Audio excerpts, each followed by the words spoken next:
Pakistan looks forward to the upcoming Troika Plus meeting, which will be held in Doha, Qatar on 11th August, and expresses the hope that the meeting will contribute towards peace and stability in Afghanistan.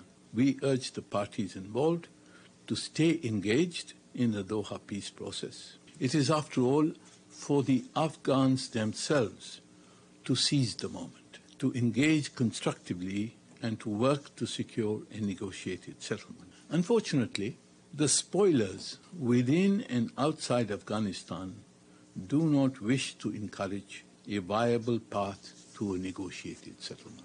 Some are thus taking intransigent positions in the negotiation. Some have become isolated from the realities and explain their plight by blaming others. Then there are spoilers outside Afghanistan who do not want a political settlement.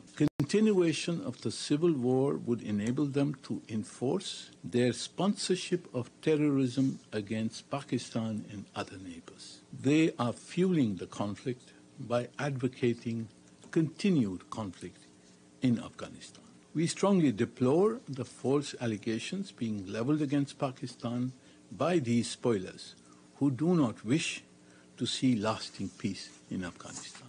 Pakistan will not allow its soil to be used to destabilize Afghanistan and expects the same from Afghanistan. We have eliminated all terrorist groups from our soil, and these terrorist groups are now located within Afghanistan.